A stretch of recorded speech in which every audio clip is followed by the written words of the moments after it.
తుఫాన్ పై latest updates ని మా ఇన్పుట్ ఎడిటర్ గాలిబ్ లైవ్ లో అందిస్తారు. గాలిబ్, ముంతా తుఫాన్ కి సంబంధించినటువంటి లేటెస్ట్ అప్డేట్స్ ఏంటి? ప్రస్తుతం ముంతా తుఫాను తీరం దాటి తీవ్ర తుఫాన్ నుంచి కూడా అల్పపీడనంగా మరి కాసేపట్లో కాబోతున్న నేపథ్యంలోని వాతావరణం మాత్రం ప్రస్తుతం అలాగే ఉంది. ఈదురుగాలు అట్లాగే భారీ వర్షాలు మాత్రం ఇంకా కురుస్తున్న పరిస్థితి కనపడుతుంది. అయితే వర్షాల కంటే ఈదురుగాలుల నేపథ్యంలోని పెద్ద ఎత్తున నష్టం వాటిల్లినట్లుగా ఇప్పుడు ప్రభుత్వం అంచనా వేస్తుంది. ప్రధానంగా రోడ్ల మీద భారీ మొత్తంలో వృక్షాలు పడటం, దాంతో పాటు విద్యుత్ స్తంభాలు కూడా నేలకూడటంతో ఇప్పటికీ కూడా ఇంకా విద్యుత్ పునర్వ్యవస్థీకరణ చేయాల్సిన అవసరం ఉన్న నేపథ్యంలో ప్రస్తుతం ఇందుకు సంబంధించి విద్యుత్ శాఖ అధికారులు ఫోకస్ పెట్టారు. దానికి సంబంధించిన వర్క్స్ ఇంకా కొనసాగుతున్న పరిస్థితి కనపడుతుంది. అంటే నిన్న రాత్రి 11:30 నుంచి 12:30 మధ్యలో కూడా నర్సాపురం వద్ద ఏదైతే మోంతా తుఫాను తీరం దాటింది. అయితే ముందు నుంచి కూడా అందరూ కాకినాడ, మచిలీపట్నం లేకపోతే అమలాపురం, కాకినాడ మధ్య తీరం దాటింది అనుకున్నా సరే అంచనాలకు భిన్నంగా ప్రస్తుతం ఇందుకు సంబంధించి కూడా దశ మార్చుకొని నర్సాపురం వద్ద మోంతా తుఫాన్ తీరం దాటే సమయంలో కూడా భారీ మొత్తంలో ఈదురుగాలు 90 నుంచి మాత్రం 120 కిలోమీటర్ల వేగంతో ఈదురుగాలు రావటం, దాంతో పాటు భారీ మొత్తంలో వర్షాలు వచ్చిన నేపథ్యంలోని చాలా వరకు పశ్చిమ గోదావరి జిల్లా, దాంతో పాటు కృష్ణా, ఒంగోలు, బాపట్ల, నెల్లూరు జిల్లాలో కూడా భారీ మొత్తంలోని నష్టం వాటినట్లుగా అధికారులు అంచనా వేస్తున్నారు. అంటే ముందు నుంచి కాకినాడ, విశాఖ అనుకున్నారు. అయితే దీనికంటే నష్టం ఎక్కువగా ఒంగోలు అట్లాగే నెల్లూరులో వాటినట్లుగా అధికారులు అంచనా వేసిన పరిస్థితి కనపడుతుంది. అయితే అధికార యంత్రాంగం అప్రమత్తం, దాంతో పాటు ప్రభుత్వం ముందు నుంచి చర్యలు తీసుకున్న నేపథ్యంలోని ఎక్కడా ఎటువంటి ప్రాణ నష్టం వాటలేదు. ఏదైతే రోడ్ల మీద భారీ వృక్షాలు పడిన వెంటనే దాటిని తొలగించే ప్రయత్నం చేశారు. ఆ తర్వాత అధికారులు అక్కడికి వెళ్లి పూర్తి స్థాయిలో ఎన్డీఆర్ఎఫ్, ఎస్డీఆర్ఎఫ్ సిబ్బంది రంగంలో దిగి ఇందుకు సంబంధించిన చర్యలు చేపట్టిన పరిస్థితి కనబడుతుంది. ప్రధానంగా కృష్ణా జిల్లా పామరులోని ఒక్కసారిగా అన్ని 10 విద్యుత్ స్తంభాలు నేలకూడిన నేపథ్యంలో ప్రస్తుతం అక్కడ విద్యుత్ అధికారులు అన్ని ఏర్పాట్లు చేసిన పరిస్థితి కనబడుతుంది. ప్రస్తుతం నేను విజయవాడ నగరంలో ఉన్నాను. విజయవాడ నగరంలోని మరోసారి వర్షం ప్రారంభమైంది. భారీగా ఈదురుగాలులు వచ్చిన పరిస్థితి కనబడుతుంది. ఇందుకు సంబంధించి కూడా విజువల్స్ మీకు చూపించే ప్రయత్నం చేస్తాను. మనం విజువల్స్ లో చూసుకోవచ్చు. పూర్తి స్థాయిలోని వర్షం మరోసారి విజయవాడలో ప్రారంభమైంది. వర్షంతో పాటు భారీ మొత్తంలో ఈదురుగాలు వస్తున్న నేపథ్యంలోని పూర్తి స్థాయిలోని రోడ్లన్నీ కూడా నిర్వీర్యంగా మారిన పరిస్థితి మనకి స్పష్టంగా కనబడుతుంది.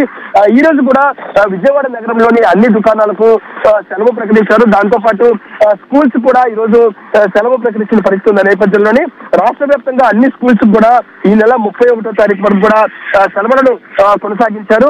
దీంతో భారీ మొత్తంలో వర్షాలు ఈ రోజు రేపు కొనసాగే అవకాశం నేపథ్యంలో మనం ప్రకాశం బ్యారేజ్ చూసుకోవచ్చు. ప్రకాశం బ్యారేజ్ కు గంటకు వరద నీరు పెరుగుతుంది. ఎందుకంటే వరుసగా అల్పపీడనం, దాంతో పాటు తుఫాను వస్తున్న నేపథ్యంలోని భారీ మొత్తంలోని వరద నీరు కూడా ఇప్పుడు ప్రకాశం బ్యారేజ్ కు వస్తున్న పరిస్థితి కనబడుతుంది. దీంతో లోతట్టు ప్రాంత ప్రజలను కూడా అప్రమత్తం చేశారు. ప్రధానంగా విజయవాడ నగరానికి సంబంధించి కొండ ప్రాంతాలకు సంబంధించిన ప్రజలను మాత్రం ప్రస్తుతం ఇంకా పునరావాస కేంద్రాలను కూడా కొనసాగిస్తున్నారు. వాళ్ళకి పూర్తి స్థాయిలోని ఏర్పాట్లు చేసిన పరిస్థితి మనకి స్పష్టంగా కనబడుతుంది. ఎందుకంటే కొండ ప్రాంతాల్లోని కొండ చర్యలు దిగుపడే అవకాశం నేపథ్యంలో 80,000 మందికి పైగా ప్రజలను ఇప్పటికే పునరావాస కేంద్రాలను కొనసాగిస్తున్నారు. సముద్ర ప్రాంతాల్లోనే మరింతగా తుఫాను ప్రభావం ఎక్కువగా కనబడుతుంది. విపత్తులు సృష్టించిన పరిస్థితి మనకి స్పష్టంగా కనబడుతుంది. భారీ మొత్తంలోని అక్కడ పూర్తి స్థాయిలో సహాయ చర్యలు కొనసాగిస్తూ ఉన్నారు. ప్రధానంగా కాకినాడ జిల్లా, దాంతో పాటు ఏదైతే తుఫాను తీర ప్రాంతాలు ఏదైతే సముద్ర తీర ప్రాంతాలకు సంబంధించిన మచిలీపట్నం కావచ్చు, దాంతో పాటు బాపట్ల సూర్యలంక తీర ప్రాంతం కావచ్చు, ఒంగోలు, చీరాల, దాంతో పాటు నెల్లూరుకు సంబంధించిన సముద్ర తీర ప్రాంతాల్లోని నష్టం భారీగా వాటింది. ఇంకా కొండ ప్రాంతాలకు సంబంధించి ఇప్పటికే విజయవాడ దుర్గమ్మ ఆలయం వద్ద ఉన్నాను. దుర్గమ్మ ఆలయం దగ్గర చూపించే ప్రయత్నం చేస్తాను. దుర్గమ్మ ఆలయానికి వచ్చే భక్తులకు ఇప్పటికే అధికార యంత్రాంగం సూచనలు, ఆదేశాలు జారీ చేయడం జరిగింది. వచ్చే భక్తులందరూ కూడా ఖచ్చితంగా రోడ్డు మార్గం ఏదైతే కొండ పై ప్రాంతం కాకుండా కింద ప్రాంతం డిస్ట్రిక్ట్ ద్వారానే అమ్మవారి దర్శనానికి రావాలంటూ కూడా ఆదేశాలు జారీ చేశారు. ఎందుకంటే కొండ ప్రాంతంలోని కొండ చర్యలు ఎదుగుపడే అవకాశం నేపథ్యంలో ఇందుకు సంబంధించిన చర్యలు అధికారులు తీసుకోవడం జరిగింది. ఇక శ్రీశైలం సంబంధించి ఇప్పటికే శ్రీశైలం మార్గానికి వెళ్లే ప్రాంతం కొండ ప్రాంతం ఏదైతే ఉందో అక్కడ కొండ చర్యలు ఇరుగుపడిన నేపథ్యంలో ప్రస్తుతం ఆ మార్గంలోనే ఏదైతే వాహనాలను నిలుపుదల చేశారు అధికారులు. ప్రధానంగా తెలంగాణ నుంచి ఏపీకి ఆ మార్గం ఉన్న నేపథ్యంలో ఆ ప్రాంతం ప్రస్తుతం స్తంభించినట్లుగా మనకి అధికారులు చెప్తున్నారు. ఈ నేపథ్యంలో అన్ని ప్రాంతాలకు సంబంధించి ప్రధానంగా ఇప్పటికే రోడ్లకు సంబంధించి కూడా పూర్తి స్థాయిలో చెట్లు పడిపోతాం, దాంతో పాటు కొండ చర్యలు ఇరిగిపోయిన నేపథ్యంలో ఆ ప్రాంతానికి సంబంధించి కూడా రోడ్లతో పాటు ఇందుకు సంబంధించి కూడా పూర్తిగా పునరించే పనిలో ప్రస్తుతం అధికారులు ఉన్నట్లుగా తెలుస్తుంది. అయితే రాబోయే 48 గంటలు చాలా కీలకం కాబోతుంది. ఎందుకంటే మోంతా తుఫాను తీరం దాటిన తర్వాత దీని లూపులు ఏదైతే వాయుగుండంగా మారబోతుంది, వాయుగుండం నుంచి అల్పపీడనంగా మారి ఆ తర్వాత పూర్తి స్థాయిలోని రాష్ట్రానికి దూరంగా వెళ్లే అవకాశం ఉన్న నేపథ్యంలో ఈ ప్రాంతంలో ఖచ్చితంగా వర్షాలు భారీగా పడిపోతున్నాయి. రాష్ట్ర వ్యాప్తంగా అన్ని జిల్లాల్లో ఈ పరిస్థితి ఉండిపోతుంది. మొత్తం 14 జిల్లాలకు సంబంధించి ఆరెంజ్ అలర్ట్, అట్లాగే 8 జిల్లాలకు సంబంధించి కూడా గ్రీన్ అలర్ట్ కూడా ఇప్పటికే అధికారులు ఆదేశాలు జారీ చేస్తున్న నేపథ్యంలో రాష్ట్ర వ్యాప్తంగా మరో 48 గంటల పాటు వర్షాలు ఉండబోతున్నాయి. ప్రధానంగా విజయవాడ నగరంలో లోతట్టు ప్రాంతాలను కూడా మునిగిపోయాయి. ప్రధానంగా శివారు ప్రాంత ప్రజలు కూడా ఇప్పటికే పునరావాస కేంద్రాలకు తరలించి అన్ని ఏర్పాట్లు చేసిన పరిస్థితి కనపడుతుంది. మరోపక్క రాష్ట్ర ప్రభుత్వం ఎప్పటికప్పుడు సమీక్ష నిర్వహిస్తుంది. నిన్న రాత్రి అర్ధరాత్రి వరకు కూడా సీఎం చంద్రబాబు సమీక్ష నిర్వహించిన నేపథ్యంలో మరోసారి ఆర్టీఎస్ నుంచి కూడా జిల్లా యంత్రాంగానికి సంబంధించి కూడా ఆయన సమీక్ష కొనసాగిస్తున్నారు. పూర్తి స్థాయిలోని జిల్లా యంత్రాంగాన్ని అప్రమత్తం చేశారు. స్పెషల్ ఆఫీసర్లు పూర్తి స్థాయిలోని అక్కడ ఫోకస్ పెట్టి అన్ని చర్యలు తీసుకున్న నేపథ్యంలోనే ఏదైతే ఏపీ ప్రభుత్వం తీసుకున్న చర్యలు కావచ్చు, ముందస్తు పర్యవేక్షణ కావచ్చు, ఈ అంశాల మీద ప్రస్తుతం మోంతా తుఫాన్ నుంచి కూడా కొంతవరకు నష్టం తగ్గిదని కూడా ప్రస్తుతం ప్రజలు చెప్తున్న పరిస్థితి మనకు ఉన్న నేపథ్యంలో రాబోయే 48 గంటల పాటు కూడా వర్షాలు ఉండబోతున్నాయి. ఈ నెల 31వ తారీఖు వరకు కూడా స్కూల్స్, కళాశాల, విద్యా సంస్థలు కూడా రాష్ట్ర ప్రభుత్వం బంద్ ప్రకటిస్తున్న నేపథ్యంలో విజయవాడ నగరంలో ప్రధానంగా దుకాణాలు ఇంకా క్లోజ్ చేశారు. నేనున్న ప్లేస్ కి సంబంధించి చూసినట్టయితే ఇంకా ఈదురు గాలితో కూడిన వర్షం వాటిస్తున్న నేపథ్యంలోనే ప్రస్తుతం తీరం దాటినా సరే మోంతా తుఫానికి సంబంధించిన ఎఫెక్ట్ ఇంకా కొనసాగుతుంది. దీని ప్రభావం 48 గంటల పాటు ఉండే అవకాశం ఉన్న నేపథ్యంలోనే తీవ్రమైన వర్షాలు ఇప్పుడు విజయవాడ నగరంలో కొనసాగుతున్నాయి. రాష్ట్ర వ్యాప్తంగా కొనసాగుతున్న నేపథ్యంలోనే ప్రధానంగా మత్స్యకారులకు సంబంధించి చిన్న ప్రాంతాలకు సంబంధించిన మత్స్యకారులకు సంబంధించి రాష్ట్ర ప్రభుత్వం కీలక నిర్ణయం తీసుకోవడం జరిగింది. మత్స్యకారులకు సంబంధించి ప్రతి ఒక్క కుటుంబానికి 50 కేజీల బియ్యాన్ని ఇవ్వబోతున్నారు. వాళ్ళకి పూర్తి స్థాయిలో ఆదుకోబోతున్నారు. ఎందుకంటే ఎన్నడూ లేని విధంగా వరుసగా తుఫానులు, అల్పపీడనాలు, వాయుగుండాల వల్ల మత్స్యకారులు తీవ్ర నష్టం వాటిల్లింది. వాళ్ళు వేటకు కూడా వెళ్ళని పరిస్థితి ఉన్న నేపథ్యంలో వాళ్ళని అన్ని విధాలుగా ఆదుకుంటారంటూ కూడా ఇప్పటికే రాష్ట్ర ప్రభుత్వం ఆదేశించిన నేపథ్యంలో వాళ్ళని పూర్తి స్థాయిలో ఆదుకోబోతున్నట్టుగా తెలుస్తుంది. అంటే ఓవరాల్ గా మోంతా తుఫాన్ ఎఫెక్ట్ ఇంకా కొనసాగుతుంది. తీరం దాటి అది వాయుగుండంగా మారుతున్న నేపథ్యంలో మరింతగా వర్షాలు ఇప్పుడు రాష్ట్ర వ్యాప్తంగా కురవబోతున్నాయి.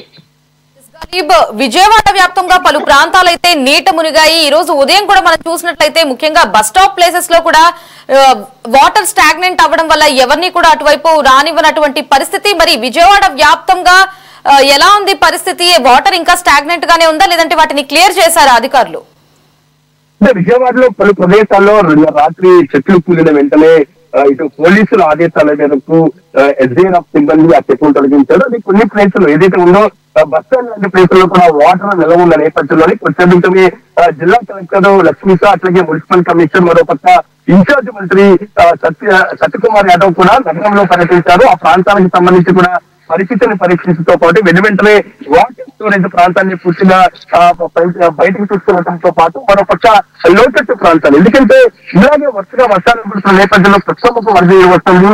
గతంలోనే మనం చూసాము భారీ మొత్తంలోని బుడమేరు కూడా వాగు వర్షం వల్ల ఎక్కువగా వచ్చిన నేపథ్యంలో ఆ వాగు పొందటం ఇతర శివారు ప్రాంతాలకు ఇబ్బంది రాకుండా ఆ ప్రాంతాలపై కూడా సమీక్ష కొనసాగిస్తుంది. ప్రధానంగా కొండ ప్రాంతాలకు సంబంధించి ప్రజలను ఇంకా పునరావాస కేంద్రాల్లోనే శ్రమిస్తారు. వాళ్ళు అక్కడే ఉంటున్నారు.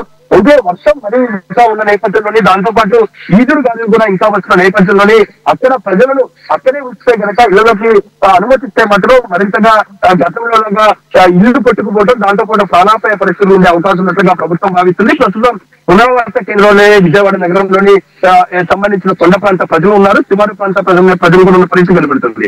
ఇంకా ప్రతి డివిజన్ లో కూడా ప్రత్యేక అధికారులు నియమించారు. దానికి సంబంధించిన పునరావాస కేంద్రాలు కూడా ఇంకా కొనసాగిస్తారు. అయితే వాటర్ ట్యాగ్ని ఉన్న ప్లేస్ లో మాత్రం పూర్తి స్థాయిలో చర్యలు కొనసాగుతున్నాయి. ఎక్కడికెక్కడ అంటువ్యాధులు ప్రబలకుండా అన్ని జాగ్రత్తలు తీసుకోవడం జరిగింది. ఇదే పరిస్థితి రాష్ట్ర వ్యాప్తంగా ఉండబోతుంది. భారీ వర్షాలు ఆగిన తర్వాత భారీ మొత్తంలో వర్ష నీరు ఏదైతే ఇళ్లలోకి రావడం, దాంతో పాటు పూర్తి స్థాయిలోనే ఇందుకు సంబంధించిన స్టోరేజ్ ఉన్న నేపథ్యంలో అంటువ్యాధులు కూడా ప్రబలే అవకాశం నేపథ్యంలో ప్రజలు ఖచ్చితంగా ఇందుకు సంబంధించిన తాగే నీటిని వేడి చేసుకొని తాగాలి. దాంతో పాటు నిల్వ ఉన్న ఆహారాన్ని తీసుకోవద్దు అంటూ కూడా ఇప్పటికే రాష్ట్ర ప్రభుత్వం సూచనలు ఇవ్వడం జరిగింది. ఖచ్చితంగా అన్ని ప్రదేశాల్లో కూడా ఏదైతే వైద్య ఆరోగ్య శాఖ నుంచి కూడా వైద్య అధికారులు అందుబాటులోకి తీసుకొచ్చి అందుకు సంబంధించిన మెడికల్ క్యాంపులు కూడా సిద్ధం చేస్తున్నారు. ఏదైతే ఈ తుఫాను వెళ్లిపోయిన తర్వాత, వర్షాలు ఆగిన తర్వాత మరింతగా అంటువ్యాధులు ప్రబలే అవకాశం ఉన్నట్లుగా ప్రభుత్వం అంచనా వేసింది. దానికి సంబంధించి కూడా చర్యలు తీసుకోవడం జరిగింది. విజయవాడ నగరంలో కూడా నిన్నటి నుంచి అన్ని దుకాణాలు క్లోజ్ చేయించడం జరిగింది. అది ఈ రోజు కూడా కొనసాగుతుంది. అది రేపు కూడా ఉండే అవకాశం ఉన్న నేపథ్యంలోనే పూర్తి స్థాయిలో ప్రజలు అప్రమత్తంగా ఉండాలి. ప్రజలు అవసరమైతే తప్పితే బయటికి రావద్దు అంటూ కూడా విజయవాడ అధికారులు ఆదేశాలు జారీ చేయడం జరిగింది. గాలిబ్, నిన్న రాత్రి 7 గంటల నుంచి కూడా ఇటు నేషనల్ హైవేస్ మీద హెవీ వెహికల్స్ అయితే రానివ్వకుండా పోలీసులు అడ్డుకున్నారు. మరి ప్రస్తుతం ఇప్పటికీ కూడా అది కొనసాగుతూనే ఉందా, లేదంటే దాని నుంచి ఏమైనా నిష్క్రమించారా? అంటే నిన్న మనము చూసాము, విపత్తు నివారణ శాఖ ఇచ్చిన ఆదేశాలు చూసినట్టయితే ప్రధానంగా నిన్న రాత్రికి ఈదురుగాలులతో కూడిన వర్షాలు వస్తున్న నేపథ్యంలోని రాత్రి సమయంలోని ఖచ్చితంగా మోంతా తుఫాను తీరం దాటబోతుంది. తీరం దాటే సమయంలోని భారీ మొత్తంలో ఈదురుగాలి వచ్చి ప్రధానంగా జాతీయ రహదారుల మీద చెట్లు ఇల్లు పడుతున్న నేపథ్యంలోని ఆ ప్రాంతాలకు సంబంధించిన ప్రజలు వెళ్లే మార్గాలన్నీ కూడా ఇబ్బందికర పరిస్థితులు వస్తున్నాయి. దానిపై కూడా ప్రభుత్వం అంచనా వేసి రాత్రి 7 గంటల తర్వాత అన్ని జాతీయ రహదారులకు సంబంధించిన వాహనాలను నిలుపుదల చేయడం జరిగింది. ఏదైతే బైకుల ద్వారా అనౌన్స్ చేస్తూ నేరుగా పోలీసులే ఆ వాహనాలను నిలుపుదల చేయడం జరిగింది. దీంతో విజయవాడ జాతీయ రహదారి కూడా పూర్తి స్థాయిలోనే ఖాళీగా మారిన పరిస్థితి ఉంది. ఈ రోజు కూడా కొంతవరకు కొనసాగే అవకాశాలు ఉన్నట్లుగా ప్రభుత్వం చెబుతుంది. ఎందుకంటే కొన్ని జాతీయ రహదారుల మీద ఇంకా శిక్షు ఒడిగిపడటం, దాంతో పాటు విద్యుత్ వైర్లు కూడా కింద పడిన నేపథ్యంలో ఆ ప్రాంతాలకు సంబంధించి కూడా పూర్తి స్థాయిలోని ఇందుకు సంబంధించిన రిపేర్ వర్క్స్ కొనసాగుతున్న నేపథ్యంలోని ఈ రోజు మధ్యాహ్నం తర్వాత దీని మీద నిర్ణయం తీసుకునే అవకాశాలు కనబడుతున్నాయి. ఎందుకంటే మరోసారి వర్షం ప్రారంభమైంది, ఈదురు గాలులు కూడా ప్రారంభమైన నేపథ్యంలో అది మరింతగా ఎంతవరకు ప్రభావం చూపుతుంది, దాని ఎఫెక్ట్ జాతీయ రహదారులపై వెళ్లే వాహనాలపై చూపుతుందా లేదా అనే కోణంలో మాత్రం ప్రభుత్వం సమీక్షిస్తుంది. వాతావరణ శాఖ ఇచ్చిన సూచనల మేరకు దీని మీద నిర్ణయం తీసుకునే అవకాశాలు కనబడుతున్నాయి. మరోపక్క రైళ్లు కూడా రద్దయిన పరిస్థితి కనబడుతుంది. అది కూడా ఈ రోజు రేపు కూడా కొనసాగబోతుంది. మొత్తం విజయవాడ విశాఖకు సంబంధించి 90 రైళ్లను కూడా రద్దు చేశారు. వాటిని ఈ రోజు సాయంత్రానికి మరోసారి రైల్వే శాఖ అధికారులు సమీక్ష చేసిన తర్వాత వాతావరణ శాఖ ఇచ్చిన రిపోర్ట్ మేరకు దీని మీద కీలక నిర్ణయం తీసుకునే అవకాశాలు కనబడుతున్నాయి. మొత్తానికి మరో 48 గంటల పాటు జాగ్రత్తగా ఉండాలనేది మాత్రం ప్రభుత్వం చెబుతుంది. 48 గంటలు మాత్రం అటు నుంచి కూడా భారీ వర్షాలు కురవబోతున్నాయి. రాష్ట్ర వ్యాప్తంగా అన్ని జిల్లాలు కూడా మోంతా తుఫాను తీరం దాటిన తర్వాత మరింత ప్రభావం చూపే అవకాశం ఉన్నట్లుగా మనకు తెలుస్తుంది. Right Ghalib, thanks for the updates.